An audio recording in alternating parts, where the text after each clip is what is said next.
طاہر نے خود سر پر رکھتے ہوئے کہا، مجھے افسوس ہے کہ تمہیں پکڑوانے کا موقع ہی نہیں ملا۔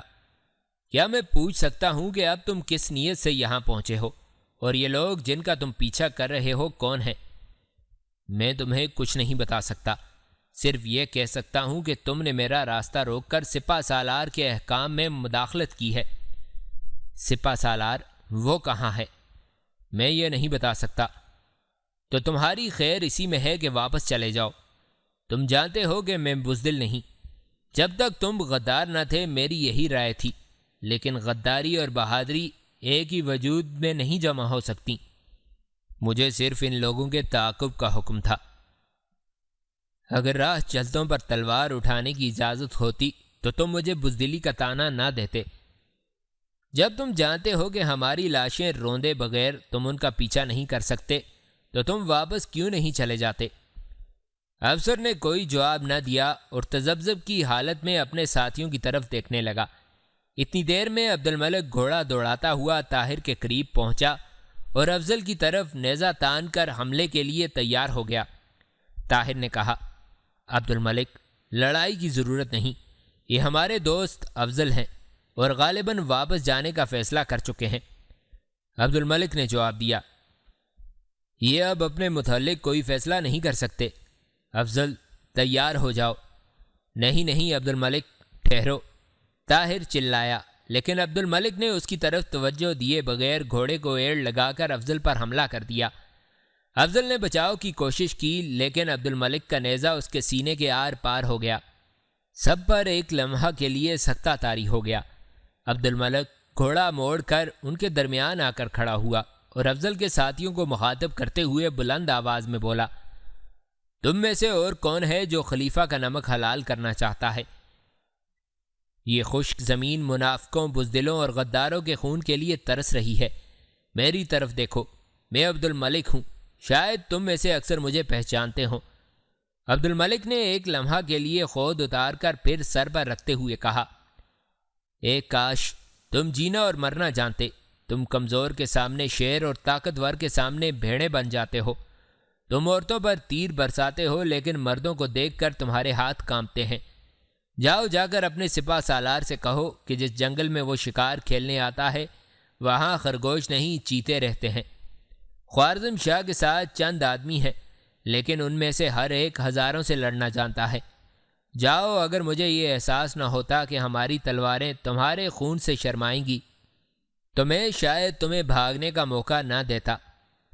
افضل کے ساتھی یکے بعد دیگرے کھسکنے لگے اور تھوڑی دیر میں میدان خالی ہو گیا۔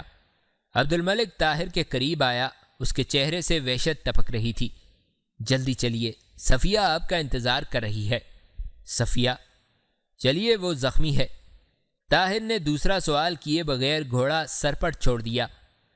پہاڑی پر چڑھتے ہوئے جب گھوڑے کی رفتار کم ہوئی تو اس نے عبد الملک سے سوال کیا، وہ کہاں ہے؟ میں انہیں اس پہاڑی کے پیچھے ندی کے کنارے چھوڑ آیا ہوں۔ زخم خطرناک تو نہیں؟ اسے 2 تیر لگے ہیں، ایک کا زخم معمولی ہے لیکن دوسرا بری طرح اس کی پسلی میں پیوست تھا۔ میں نے نکال دیا ہے، لیکن کیا؟ خدا خیر کرے۔ صفیہ پتھر سے ٹیک لگائے بیٹھی تھی۔ سعید اسے پانی پلا رہا تھا۔ طاہر کو دیکھا تو وہ اٹھ کھڑی ہوئی۔ وہ گھوڑے سے کود پڑا۔ صفیہ چند قدم آگے بڑھی، لیکن آنکھوں تلے اندھیرا چھا گیا۔ وہ لڑکھڑا کر گرنے کو تھی کہ طاہر نے بھاگ کر اسے اپنے بازوں کا سہارا دیا اور آہستہ سے زمین پر لٹا دیا۔ صفیہ، تم یہاں کیوں آئیں؟ طاہر نے درد بھری آواز میں کہا۔ صفیہ نے اپنے چہرے پر ایک مغموم مسکراہٹ لاتے ہوئے کہا، اب ان باتوں کا وقت نہیں۔ دیکھیے، یہ ندی کس قدر چھوٹی ہے، لیکن اس کا پانی کس قدر شفاف ہے۔ آپ کے گاؤں کے نخلستانوں میں بالکل اس قسم کی ندیاں بہتی ہوں گی، ٹھنڈے میٹھے اور شفاف پانی کی ندیاں۔ میں ان کی تلاش میں یہاں پہنچ گئی۔ طاہر کے چند ساتھی اس کے قریب آ پہنچے۔ عبد الملک انہیں لے کر ایک طرف ہو گیا۔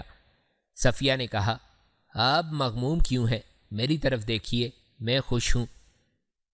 ہاں، میں اس ندی کے متعلق کہہ رہی تھی۔ اگر میں مر جاؤں تو مجھے اس ندی کے کنارے چھوڑ جائیے۔ نہیں نہیں صفیہ، تم ٹھیک ہو جاؤ گی، تمہارے زخم معمولی ہیں۔ میں تمہیں ان نخلستانوں میں لے جاؤں گا جن میں ٹھنڈے میٹھے اور شفاف پانی کی ندیاں بہتی ہیں۔ اب حوادث کے طوفان کی کوئی لہر ہمیں ایک دوسرے سے جدا نہیں کر سکے گی، صفیہ نے کہا، اور ہم پرصبح گھوڑوں پر سوار ہو کر صحرا کی طرف سیر کے لیے جایا کریں گے۔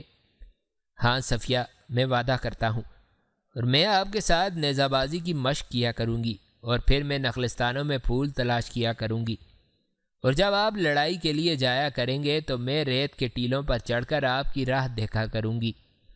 ہاں صفیہ۔ صفیہ کی آنکھوں سے آنسو بہہ نکلے۔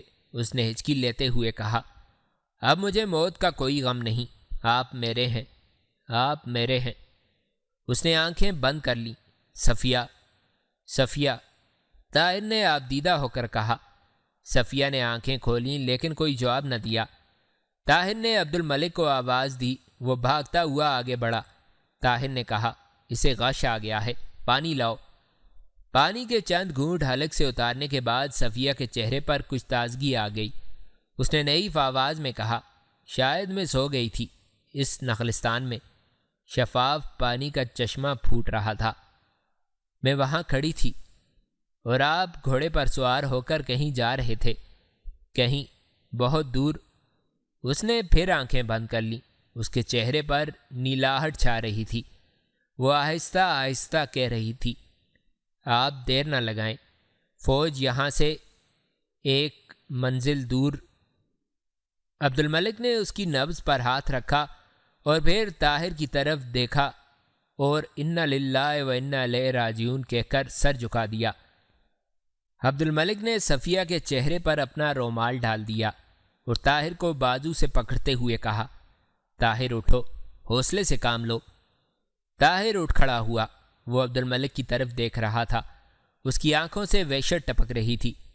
عبد الملک نے آنکھوں میں آنسو بھرتے ہوئے ہاتھ پھیلا دیے۔ طاہر بے اختیار اس کے ساتھ لپٹ کر سسکیاں لینے لگا۔ عبد الملک نے کہا، طاہر، شاید دنیا میں کوئی انسان اس قابل نہ تھا جس کے لیے وہ زندہ رہتی۔ تھوڑی دیر بعد طاہر کے ساتھی ندی کے کنارے اس کی لاش کو پتھروں کے انبار کے نیچے دفن کر چکے تھے۔ طاہر نے چند جنگلی پھول چنے اور صفیہ کی قبر پر بکھیر دیے۔ عبد الملک نے کہا، چلو طاہر، اب دیر ہو رہی ہے۔ طاہر نے گھوڑے پر سوار ہو کر سعید سے پوچھا، سپہ سالار کتنی فوج کے ساتھ آ رہا ہے؟ 20,000 کے ساتھ۔ طاہر نے عبد الملک سے کہا، وزیر اعظم کا خط مجھے دو۔ طاہر نے خط پر سرسری نگاہ ڈالنے کے بعد کہا، تو مہلب وہاں پہنچ چکا ہے، اب بغداد کا خدا حافظ۔ عبد الملک نے کہا، مجھے ڈر ہے کہ سلطان نے ہمارے مشورے کے خلاف بغداد کا رخ نہ کر لیا ہو، ہمیں ان کے پاس جلد پہنچنا چاہیے۔ چلو طاہر۔ راستے میں سعید سے چند سوالات پوچھنے کے بعد طاہر کو پتہ چلا کہ وہ راستے میں سپہ سالار کی فوج سے کترا کر نکل آئے تھے، لیکن ہراول کے ایک دستے نے انہیں ایک پہاڑی پر سے گزرتے دیکھ کر تعقب شروع کر دیا تھا۔ سلطان جلال الدین خوارزم شاہ کے ساتھ قریباً 2500 جانباز تھے۔ بغداد سے کشمور کی قیادت میں 20,000 سپاہیوں کی آمد کی خبر سنتے ہی اس نے 2,000 سپاہیوں کو گاتھ میں بٹھا دیا اور خود 500 سپاہیوں کے ساتھ آگے بڑھ کر ایک پہاڑی پر خلیفہ کی افواج کا انتظار کرنے لگا۔ اسی اثناء میں اسے خبر ملی کہ خلیفہ کا ایک اور سالار مظفر الدین 10,000 سپاہیوں کے ساتھ شمال مشرق سے اس کے گرد گھیرا ڈالنے کے لیے یلغار کر رہا ہے۔ وزیر اعظم کا مکتوب پڑھنے اور طاہر، عبد الملک اور سعید سے چند سوالات پوچھنے کے بعد جلال الدین کو یقین ہو چکا تھا کہ خلیفہ کے سپاہی اسے ہر قیمت پر گرفتار کرنے کی کوشش کریں گے۔ اگر وہ یہاں سے بچ کر نکل گیا تو بھی وہ اس وقت تک اس کا تعاقب کریں گے جب تک وہ تاتاریوں کے ہاتھ نہیں آ جاتا۔ جب کشمور کی فوج دکھائی دی تو سلطان نے طاہر کے ہاتھ میں صلح کا جھنڈا دے کر اسے صلح کی بات چیت کے لیے بھیج دیا۔ طاہر نے کشمور کے سامنے یہ درخواست پیش کی کہ اول تو بغداد جانے کے لیے راستہ نہ روکا جائے۔ سلطان کو یقین ہے کہ خلیفہ کی خدمت میں حاضر ہو کر وہ اس کی غلط فہمیاں دور کرے گا، ورنہ اسے یہاں ٹھہر کر خلیفہ سے پیغام رسانی کا موقع دیا جائے اور اگر یہ دونوں درخواستیں ناقابل قبول ہوں تو سلطان واپس جانے کے لیے تیار ہے، بشرطے کہ اس کا پیچھا نہ کیا جائے۔ کشمور جلال الدین کے ساتھ صرف 500 آدمی دیکھ کر اپنی قوت تسخیر کا مظاہرہ کرنے پر تلا ہوا تھا۔ اس نے بے اعتنائی سے جواب دیا، ہمارا پہلا اور آخری فیصلہ یہی ہے کہ سلطان اپنے آپ کو ہمارے حوالے کر دے، ورنہ مقابلے کے لیے تیار ہو جائے۔ طاہر نے اسے سمجھانے کی ہر ممکن کوشش کی، لیکن کشمور نے سنی انسنی کر دی۔ اس نے اس کے باقی جرنیلوں سے اپیل کی، لیکن ان پر کوئی اثر نہ ہوا۔ طاہر نے مایوس ہو کر کہا، میں تمہارے پاس دوستی اور محبت کے پھول لے کر آیا تھا، لیکن تم عداوت کے کانٹوں کے لیے دامن پھیلا رہے ہو۔ میں صلح کا ایلچی بن کر آیا تھا، لیکن تم جنگ چاہتے ہو۔ میں وعدہ کرتا ہوں کہ تمہاری خواہش پوری ہو جائے گی۔ افسوس، سب کچھ کھو بیٹھنے کے باوجود مسلمان اس بات پر فخر کر سکتے تھے کہ دنیا میں ان جیسا مہمان نواز کوئی نہیں، لیکن آج یہ شہادت بھی اہل بغداد سے چھن گئی۔ جلال الدین لڑائی سے نہیں ڈرتا، لیکن آج وہ تلوار جو بار بار تاتاریوں کے خون میں ڈوب چکی ہے، مسلمانوں کی تلواروں سے ٹکراتے ہوئے یقیناً شرمائے گی۔ خدا معلوم اس لڑائی کا نتیجہ کیا ہوگا۔ تم گواہ ہو کہ ہم اس کے لیے تیار نہ تھے۔ یہ ہمارے سر تھوپی جا رہی ہے۔ کشمور نے کہا، جاؤ، ہمیں اس لڑائی کا نتیجہ معلوم ہے، اور ایک ساعت کے اندر تمہیں بھی معلوم ہو جائے گا۔ طاہر نے گھوڑے کو ایڑ لگا دی اور جاتے جاتے کہا، مجھے صرف ایک بات معلوم ہے، اور وہ یہ کہ خوارزم کی طرح بغداد کی عظمت کے دن بھی گنے جا چکے ہیں، اور ہم میں سے کسی ایک کی فتح دونوں کی شکست ہوگی۔ تھوڑی دیر میں طاہر سلطان کے پاس پہنچ گیا۔ کشمور کی فوج کے عرب سپاہیوں کے لیے مہمان نوازی کے متعلق طاہر کا طعنہ ناقابل برداشت تھا۔ ان میں سے اکثر نے یہ فیصلہ کیا کہ وہ لڑائی میں حصہ نہیں لیں گے۔ ایرانی اور ترک سرداروں میں سے بعض بھی تذبذب کا شکار تھے، اس لیے کشمور نے موقع کی نزاکت محسوس کرتے ہوئے فوراً حملہ کرنے کا حکم دے دیا۔ جلال الدین نے اپنے عقب میں چھپی ہوئی فوج کو ہدایت بھیج کر کشمور کی فوج کا مقابلہ کیا۔ بغداد کی فوج کے قلب اور دونوں پہلوؤں پر چند حملے کرنے کے بعد اس نے پسپائی شروع کر دی۔ کشمور نے یہ سمجھتے ہوئے کہ سلطان میدان چھوڑ کر بھاگ رہا ہے، اس کا پیچھا کیا۔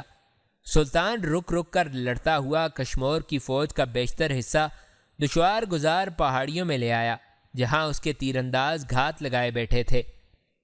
اچانک اپنے آگے پیچھے دائیں اور بائیں پتھروں اور تیروں کی بارش دیکھ کر کشمور نے محسوس کیا کہ اس نے سلطان کی فوج کی تعداد کا اندازہ لگانے میں دوراندیشی سے کام نہیں لیا۔ تنگ گھاٹیوں میں وہ اپنی فوج کے نصف سے زیادہ سپاہیوں کی لاشیں چھوڑ کر پیچھے مڑا۔ واپسی پر قریباً 3 کوس تک راستے کے ہر ٹیلے سے تیروں اور پتھروں کی بارش میں سے گزرنے کے بعد اس نے دوبارہ مڑ کر دیکھنے کی جرت نہ کی۔ چند کوس کشمور کا تعاقب کرنے کے بعد سلطان واپس چلا آیا۔ راستے میں مظفر الدین کے 10,000 سپاہیوں سے اس کی مٹبھیڑ ہوئی۔ مظفر الدین کی فوج کشمور کی شکست کے بعد بددل ہو چکی تھی۔ اس نے معمولی مقابلے کے بعد ہتھیار ڈال دیے۔ ان فتوحات کے بعد رضاکاروں کے دستے جوگ در جوگ سلطان کی فوج میں داخل ہونے لگے، اور چند ماہ میں اس کے سپاہیوں کی تعداد 20,000 تک پہنچ گئی۔ تبریز کا گورنر تاتاریوں کا حلیف تھا۔ سلطان نے اسے غداری کی سزا دینے کے لیے تبریز کی طرف پیش قدمی کی۔ گورنر تاتاریوں کی مدد کا انتظار کیے بغیر بھاگ گیا، اور سلطان نے شہر پر قبضہ کر لیا۔ تبریز پر قابض ہونے کے بعد سلطان نے آس پاس کے چند اور علاقے فتح کیے۔ اسی اثناء میں اسے بغداد کے خلیفہ الناصر الدین اللہ کی وفات اور اس کے بیٹے ظاہر کی مسند نشینی کی خبر ملی۔ ناصر کی وفات کی خبر ملتے ہی سلطان نے طاہر اور عبد الملک کو بلا کر نئے خلیفہ ظاہر کی عادات و خصائل کے متعلق چند سوالات پوچھے۔ طاہر نے سلطان کے سوالات کا جواب دیتے ہوئے کہا، میں ظاہر سے صرف ایک بار ملا ہوں۔ میرا اندازہ ہے کہ وہ ایک کمزور آدمی ہے، لیکن بدنیت نہیں۔ وہ اپنے باپ کی طرح تاتاریوں کو اپنا دوست نہیں سمجھتا۔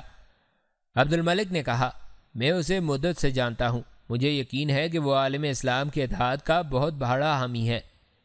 جہاں تک خیالات کا تعلق ہے تو وہ اپنے باپ کی طرح ضدی ہے، لیکن وہ اپنے ارادوں کو عملی جامہ پہنانے والوں میں سے نہیں۔ تاہم بغداد میں اگر کوئی صحیح رہنمائی کرنے والا ہو تو اس سے بہت کام لیا جا سکتا ہے۔ سلطان نے کہا، میرے خیال میں تم دونوں اس کے لیے بہترین مشیر بن سکتے ہو۔ اگر میں تمہیں اپنے ایلچی بنا کر اس کے پاس بھیجوں تو وہ یقیناً تمہاری باتوں پر توجہ دے گا۔ بغداد میں تاتاریوں کا اثر و رسوخ بہت بڑھ چکا ہے، اور بغداد کی غیر جانبداری کے باعث اہل مصر اور شام ہمارا ساتھ دینے کے لیے آمادہ نہیں ہوتے۔ تم بغداد جاؤ، خلیفہ ظاہر کو تاتاریوں کے خلاف تمام اسلامی ممالک کی رہنمائی کے لیے آمادہ کرو، اور انہیں یقین دلاؤ کہ جب تک میں زندہ ہوں تاتاریوں کی ساری توجہ اپنی طرف مبذول رکھوں گا۔ اگر وہ چاہیں تو اس موقع سے فائدہ اٹھا کر بغداد میں تمام اسلامی ممالک کی افواج اکٹھی کر سکتے ہیں، اور انہیں یہ بھی بتاؤ کہ جس دن ہم بغداد، مصر، عرب اور شام کی افواج کے ساتھ تاتاریوں پر حملہ کریں گے، اسی دن ہندوستان میں ہمارا حلیف سلطان التمش تاتاریوں کے خلاف اعلان جنگ کر دے گا، اور ایران، ترکستان اور خراسان کے عوام جو اب تک دبے ہوئے ہیں اچانک اٹھ کھڑے ہوں گے۔ مجھے اب یہ احساس ہوا ہے کہ مجھے اعانت کے لیے کسی کے پاس جانے کے بجائے یہاں رہ کر اپنا فرض پورا کرنا چاہیے۔ اگر میں اس بے سر و سامانی کی حالت میں چند برس تاتاریوں کے ساتھ لڑتا رہا ہوں تو مجھے یقین ہے کہ مسلمان میری امداد کے لیے ضرور آئیں گے۔ چند دنوں تک آذربائیجان سے 10-15 ہزار اور سپاہی میرے ساتھ آ ملیں گے، اور فوج کی اتنی تعداد کے ساتھ میں انہیں کم از کم 2 برس اور پریشان کرتا رہوں گا۔ اس عرصہ میں تم سارے عالم اسلام کو جگا سکتے ہو۔ ہم تیار ہیں، طاہر اور عبد الملک نے یک زبان ہو کر کہا۔ سلطان نے کہا، مبارک کو میرے پاس رہنے دو، وہ صرف ایک سپاہی ہے اور مجھے اس کی ضرورت ہے۔ چند دن بعد طاہر اور عبد الملک بغداد پہنچ چکے تھے۔ خلیفہ ظاہر نے ان کی آمد سے باخبر ہوتے ہی انہیں ملاقات کے لیے بلا لیا۔ پہلی ملاقات کے بعد طاہر نے جلال الدین کے نام جو خط لکھا اس کا مفہوم یہ تھا، خدا کا شکر ہے کہ ہمیں اپنی توقع سے زیادہ کامیابی ہوئی۔ مولب جو وزارت عظمیٰ کا امیدوار تھا، خلیفہ سے ہماری ملاقات کے بعد اچانک روپوش ہو گیا ہے۔ خلیفہ نے فوج کی تنظیم کا کام عبد الملک کے سپرد کر دیا ہے، اور میرے متعلق یہ فیصلہ کیا ہے کہ میں ان کا ایلچی بن کر شام، مصر، عرب، مراکش اور اندلس جاؤں۔ میں کل ہی روانہ ہو جاؤں گا۔ حج چونکہ قریب تھا، اس لیے عبد الملک نے طاہر کو مشورہ دیا کہ تم سب سے پہلے مکہ جاؤ، وہاں ہر ملک کے مسلمان جمع ہوں گے اور تمہارے لیے جہاد کی تبلیغ کا بہترین موقع ہوگا۔ اس کے علاوہ راستے میں تم اپنے گھر بھی جا سکو گے۔ ایک دن شام سے کچھ دیر پہلے زید ایک خوبصورت بچے کو اٹھائے نخلستان سے باہر کھلی فضا میں ٹہل رہا تھا۔ اچانک اسے کچھ فاصلے پر ایک سوار سرپٹ آتا ہوا دکھائی دیا۔ زید چند قدم آگے بڑھ کر اس کے راستے میں کھڑا ہو گیا۔ سوار نے قریب پہنچ کر گھوڑا روکا اور چہرے سے آہنی نقاب اتار کر سر اوپر کر دیا۔ زید نے طاہر طاہر کہتے ہوئے بھاگ کر ایک ہاتھ سے اس کے گھوڑے کی باگ پکڑ لی۔ بچہ اس غیر متوقع ہلچل سے گھبرا کر ایک لمحہ کے لیے منہ بسورنے کے بعد بلک بلک کر رونے لگا۔ زید نے جلدی سے گھوڑے کی باگ چھوڑ کر اسے تھپکتے ہوئے کہا، واہ، اپنے بابا کو دیکھ کر میری شکایت شروع کر دی، اور آپ کیا دیکھ رہے ہیں؟ گھوڑے سے اتر کر اسے چپ کیوں نہیں کراتے؟ طاہر نے گھوڑے سے اتر کر بچے کو اپنے ہاتھوں میں لے لیا۔ بچہ اچانک خاموش ہو گیا اور اس کی طرف غور سے دیکھنے کے بعد اس کی چمکتی ہوئی زرہ پر ہاتھ مارنے لگا۔ میں گھر خبر دیتا ہوں۔ زید نے یہ کہہ کر گھوڑے کی باگ پکڑ لی اور نخلستان کی طرف بھاگنے لگا۔ طاہر نے آہستہ آہستہ چند قدم نخلستان کی طرف اٹھائے اور پھر رک کر بچے کی طرف دیکھنے لگا۔ بچہ اب زرہ سے توجہ ہٹا کر خود کی طرف دونوں ہاتھ پھیلا رہا تھا۔ طاہر نے سر جھکا دیا۔ بچے کے ننھے ننھے نرم اور خوبصورت ہاتھ اس کے گالوں سے لگے۔ اس کے دل میں ایک لطیف اور خوشگوار دھڑکن پیدا ہوئی اور اس نے بچے کے دونوں ہاتھ پکڑ کر اپنے ہونٹوں سے لگا لیے۔ تھوڑی دیر کے لیے اس کی ساری توجہ اور محبت سمٹ کر بچے کے ننھے معصوم اور خوبصورت چہرے پر مرکوز ہو گئی۔ وہ بے اختیار اس کے گالوں، اس کے ہونٹوں اور اس کی پیشانی اور اس کی آنکھوں پر بوسے دیتا رہا۔ میرا بیٹا، میری زندگی۔ طاہر آہستہ آہستہ قدم اٹھاتا ہوا گھر کے دروازے کے قریب پہنچ چکا تھا۔ اگر آپ نے چند دن اس طرح پیار کیا تو یہ بگڑ جائے گا۔ طاہر نے چونک کر سامنے دیکھا۔ ثریا چند قدم کے فاصلے پر دروازے سے باہر ایک کھجور کے درخت کے نیچے کھڑی مسکرا رہی تھی۔ ثریا نے جلدی سے اپنے ہونٹوں پر انگلی رکھتے ہوئے دروازے کی طرف اشارہ کیا۔ طاہر نے پریشان سا ہو کر دروازے کی طرف دیکھا۔ چند قدم دور احمد بن حسن، شیخ عبد الرحمن، سعید اور حنیفہ صحن سے دروازے کی طرف آ رہے تھے۔ طاہر نے جلدی سے آگے بڑھ کر بچے کو ثریا کے سپرد کیا اور مکان کے صحن میں داخل ہوا۔ گھر کے افراد اور طاہر کے درمیان ابھی 8-10 گز کا فاصلہ تھا کہ نخلستان کے ایک طرف سے اسماعیل اور امین بھاگتے ہوئے نمودار ہوئے اور طاہر کے ساتھ لپٹ گئے۔ اسماعیل ہانپتے ہوئے کہہ رہا تھا، ہم تیر اندازی کی مشق کر رہے تھے کہ زید نے آپ کے آنے کی خبر دی۔ جب گھر کے تمام افراد طاہر کے گرد حلقہ بنائے مکان کے ایک کشادہ کمرے میں داخل ہوئے تو اسماعیل نے شیخ کی طرف ایک شرارت آمیز تبسم سے دیکھتے ہوئے کہا، نانا جان، آپ نے پہچانا انہیں؟ یہ بھائی طاہر ہیں۔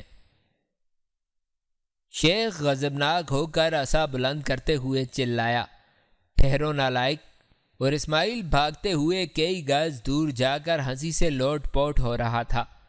حنیفہ زیر لب مسکرا رہی تھی، لیکن حنیفہ اور سعید نہ تو شیخ کے غصے کی وجہ جان سکیں نہ اسماعیل کے کہکوں کا راز۔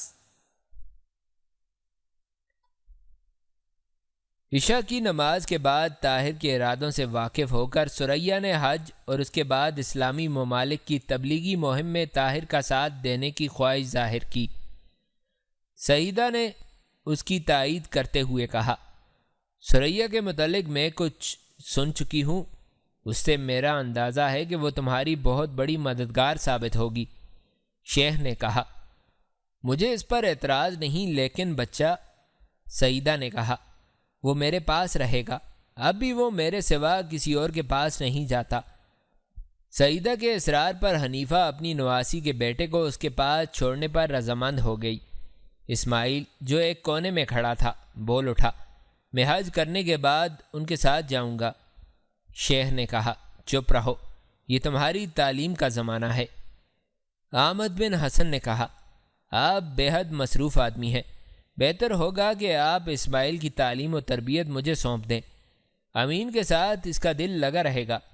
شیخ نے کہا، میں چند دن سے یہی سوچ رہا تھا، لیکن حیران ہوں کہ اس نالائق کے بغیر میرا دل کیسے لگے گا۔ اس کی شوخیوں اور شرارتوں کا عادی ہو چکا ہوں۔ میں جس قدر اس کے کہکوں سے خفا ہوتا ہوں، اسی قدر انہیں سننے کے لیے بے قرار رہتا ہوں۔ یہ میرے بڑھاپے کی زندگی کا ایک جزو بن چکا ہے۔ بچپن میں یہ میرے جوتے چھپا دیا کرتا تھا اور اب ان میں کھجوروں کی گٹھلیاں ڈال دیتا ہے۔ میں خفا ہوتا ہوں اور اس کے ساتھ ہی یہ سوچتا ہوں کہ اگر یہ اس قسم کی شرارتیں نہ کرتا تو میری زندگی کس قدر بے کیف ہوتی، لیکن تعلیم کے لیے مجھے اس کو آپ کے پاس چھوڑنا ہی پڑے گا۔ ادھر آؤ اسماعیل۔ اسماعیل ندامت سے سر جھکائے آگے بڑھا اور شیخ نے پیار سے اسے اپنے پہلو میں بٹھا لیا۔ بیٹا، میں حج کے بعد تمہیں یہاں چھوڑ دوں گا، لیکن اس شرط پر کہ تم ہفتے میں 2 بار میرے پاس ضرور آیا کرو گے۔ بیٹا، میرا کاروبار اتنا وسیع ہے کہ اسے سمیٹنے کے لیے بھی ایک مدت چاہیے، تو میں ہر روز آپ کے پاس آیا کروں گا۔ شام کو میں اور امین گھوڑوں پر سوار ہو کر صحرا کی طرف جانے کے بجائے شہر چلے جایا کریں گے۔ بہت اچھا، میں ہر روز تمہاری طرف سے ایک نئی شرارت کے لیے تیار رہا کروں گا۔ نانا جان، اسماعیل نے آبدیدہ ہو کر کہا، مجھے معاف کیجیے، میں آئندہ کبھی شرارت نہیں کروں گا۔ نانا جان، اسماعیل نے آبدیدہ ہو کر کہا۔ رات کے وقت شیخ عبد الرحمن اپنے بستر پر نیم خوابی کی حالت میں لیٹا ہوا تھا۔ کمرے میں کسی کے پاؤں کی آہٹ پاتے ہی اس نے کہا، کون ہے؟ نانا جان، میں ہوں، اسماعیل نے سہمی ہوئی آواز میں جواب دیا۔ اس وقت یہاں کیا کر رہے ہو؟ نانا جان، میں… ہاں کہو۔ نانا جان، معاف کیجیے، آپ کے ساتھ آئندہ کوئی شرارت نہ کرنے کا وعدہ کرنے سے پہلے میں ایک شرارت کر چکا تھا۔ میرے موزوں میں پھر گٹھلیاں ڈال دی ہوں گی۔ اچھا جاؤ، میں صبح نکال لوں گا۔ نہیں نانا جان، میں خود نکال دیتا ہوں۔ تھوڑی دیر شیخ کے بستر کے نیچے تاریکی میں ہاتھ مارنے کے بعد اسماعیل نے کہا، نانا جان اگر اجازت ہو تو شمع لے آؤں، مجھے تمام جوتے نہیں ملے۔ شیخ نے کہا، معلوم ہوتا ہے کہ تم اپنی سعادت مندی کا ثبوت دینے پر تلے بیٹھے ہو، جاؤ لے آؤ شمع۔ اسماعیل دوسرے کمرے میں چلا گیا۔ تھوڑی دیر بعد جب وہ شمع ہاتھ میں لے کر دوبارہ کمرے میں داخل ہوا تو اس کے ساتھ امین بھی تھا۔ اسماعیل نے امین کے ہاتھ میں شمع دیتے ہوئے تمام جوتے اکٹھے کر کے اٹھا لیے۔ شیخ نے پریشان ہو کر سوال کیا، اب یہ تمام جوتے باہر کیوں لے جا رہے ہو؟ اسماعیل نے پریشان سا ہو کر جواب دیا، دھونے کے لیے نانا جان۔ دھونے کے لیے؟ ہاں نانا جان، بات یہ ہے کہ آج میں نے ان میں گٹھلیوں کے بجائے رسدار کھجوریں ڈال دی تھیں۔ ٹھہرو نالائق۔ شیخ اٹھ کر بیٹھ گیا۔ اسماعیل اور امین جلدی سے باہر نکل گئے۔ سونے سے پہلے ثریا نے طاہر سے کہا، آپ نے ابھی تک اپنے بیٹے کا نام نہیں پوچھا۔ طاہر نے جواب دیا، میں نے دہلی سے رخصت ہوتے ہوئے ایک نام بتا دیا تھا۔ تم نے عبدالعزیز کے سوا کوئی اور نام تو نہیں رکھ دیا؟ نہیں، میں نے یہی نام رکھا ہے۔ طاہر نے ٹھنڈی سانس لیتے ہوئے کہا، وہ میرا بہترین دوست تھا۔ آپ نے ایک وعدہ پورا نہیں کیا۔ طاہر نے پوچھا، وہ کیا؟ ثریا نے اپنے ہاتھ کی انگوٹھی دکھاتے ہوئے کہا، آپ نے وعدہ کیا تھا کہ اگر آپ کو بغداد جانے کا موقع ملا تو… ثریا، یہ قصہ نہ چھیڑو۔ میں شام سے آپ کو بہت پریشان دیکھ رہی ہوں۔ آپ کے چہرے پر وہ پہلے سی بشاشت نہیں۔ بتائیے کیا ہوا؟ ثریا، یہ بہتر ہوتا کہ آج تم یہ قصہ نہ چھیڑتی۔ مجھے معاف کیجیے، اگر وہ میری وجہ سے آپ کے ساتھ خفا ہو گئی ہے تو میں خود بغداد جا کر اسے منا لوں گی۔ طاہر نے درد بھری آواز میں کہا، اسے منانا اب کسی کے بس میں نہیں، وہ مجھ سے بہت دور جا چکی ہے۔ کیا اس کی شادی کسی اور… نہیں ثریا، وہ اس دنیا میں نہیں۔ اوہ معاف کیجیے۔ طاہر نے اٹھتے ہوئے کہا، میں ذرا باہر گھوم آؤں، اور وہ باہر نکل گیا۔ چاند کی روشنی کھجور کے درختوں میں سے چھن چھن کر آ رہی تھی۔ طاہر باہر نکل کر ایک گرے ہوئے درخت کے تنے پر بیٹھ گیا۔ وہ چاند کی روشنی اور تاروں کی چھاؤں میں صفیہ کے ساتھ گزری ہوئی ملاقاتوں کا تصور کر رہا تھا۔ چاند کی مسکراہٹوں اور ستاروں کے کہکوں کے باوجود فضا میں ایک اداسی سی محسوس کر رہا تھا۔ وہ دیر تک بیٹھا رہا۔ آخر کسی کے پاؤں کی آہٹ پا کر اس نے پیچھے مڑ کر دیکھا اور اٹھ کر کھڑا ہو گیا۔ ثریا۔ ثریا نے جھجکتے ہوئے کہا، آپ مجھ سے خفا ہیں؟ نہیں ثریا، مجھے افسوس ہے کہ میں نے تمہیں پریشان کیا۔ ثریا آگے بڑھی۔ اس نے بے اختیار ہاتھ پھیلا دیے اور وہ اس سے لپٹ کر ہچکیاں لینے لگی۔ مجھے بتائیے اسے کیا ہوا؟ کاش میں اپنی جان پر کھیل کر اسے واپس لا سکوں۔ میں سب کچھ برداشت کر سکتی ہوں، لیکن آپ کے چہرے پر ہلکا سا بھی ملال برداشت نہیں کر سکتی۔ طاہر ثریا کو ساتھ لے کر پھر اسی درخت کے تنے پر بیٹھ گیا اور بولا، ثریا، تم میں وہ سب کچھ ہے جس کی ایک انسان تمنا کر سکتا ہے۔ کہیں یہ نہ سمجھ لینا کہ زندگی کے کسی حادثے نے مجھے تم سے بے پرواہ کر دیا ہے، لیکن صفیہ کی موت ایک ایسا واقعہ نہیں جسے میں جلد بھول سکوں۔ مجھے یقین ہے کہ تمہاری مسکراہٹ میرے ہر زخم کے لیے مرہم کا کام دے سکتی ہے، لیکن صفیہ کی موت کے بعد اکثر میرے دل میں یہ خیال آتا ہے کہ مجھے شاید اس دنیا میں خوش ہونے کا کوئی حق نہیں۔ ایک ایسی مسکراہٹ کی یاد جس میں اشکوں اور آہوں کے ہزاروں طوفان پنہاں تھے مجھے ہمیشہ بے چین رکھے گی۔ ثریا نے کہا، میں اس کے متعلق سننا چاہتی ہوں، شاید آپ کا دل کا بوجھ ہلکا ہو جائے۔ میں مسرت کی مسکراہٹوں میں ہی نہیں، غم کے آنسوؤں میں بھی آپ کی شریک ہوں، تو سنو۔ طاہر صفیہ کی داستان حیات کے آخری ورق الٹ رہا تھا اور ثریا کی آنکھوں سے آنسو رواں تھے۔